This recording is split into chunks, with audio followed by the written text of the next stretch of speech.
ఒకప్పుడు రోజులు ఎలా ఉండేవంటే తల్లి తండ్రి కూలీ నాలి చేసుకునేవాళ్ళు, పిల్లలు మాత్రం డాక్టర్లు, ఇంజనీర్లు, లాయర్లుగా తయారయ్యేవాళ్ళు. కానీ ఇప్పుడు తల్లిదండ్రులు ఇద్దరు ఉద్యోగాలు చేస్తున్నారు, మంచి డిగ్రీలు ఉన్నాయి, సొంత ఇల్లు ఉంది, డబ్బు ఉంది, ఆస్తి ఉంది. కానీ మరి పిల్లలు ఏం చేస్తున్నారు? ఇన్స్టాగ్రామ్లో, సోషల్ మీడియాలో పనికి మాలిన పాటలకు డ్యాన్సులు వేస్తూ వైరల్ కావాలనే టైం వేస్ట్ చేస్తున్నారు. ఈ ప్రయత్నంలో జీవితంలో విజయాన్ని సాధించే మార్గాల్ని మర్చిపోతున్నారు. ఏ ఊళ్ళో చూసినా, ఎప్పుడు చూసినా సరే చిన్నపిల్లలు పార్కుల్లో చేతుల్లో గేమ్లో ఆడుతుండడం, రీల్స్ చూస్తూ ఎప్పుడూ ఫోన్ వాడుతూ ఉండడం కనిపిస్తుంటుంది.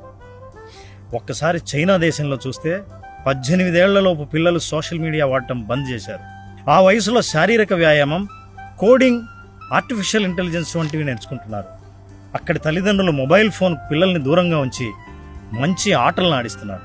ఇక్కడేమో తల్లిదండ్రులు ఇద్దరూ పనిచేస్తున్నారు కాబట్టి పిల్లల్ని నిశ్శబ్దంగా ఉంచడానికో, భోజనం తినిపించడానికో మొబైల్ అలవాటుని చేస్తున్నారు. ఇప్పుడు హై స్కూల్ రోజుల్లోనే పిల్లలు రోజుకు 4-5 గంటలు మొబైల్ పైనే గడుపుతున్నారంటే నమ్ముతారా?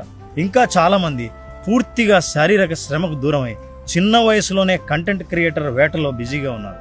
ఇక్కడి చర్చ ఏ దేశం గొప్పది అన్నది కాదు, పిల్లల్ని మొబైల్ నుంచి దూరం చేయడం, రీల్ జీవితం కంటే రియల్ జీవితం గొప్పతనాన్ని చెప్పడం, మొబైల్లో కంటే మైదానంలో గడపాల్సిన అవసరం గురించి చెప్పడం.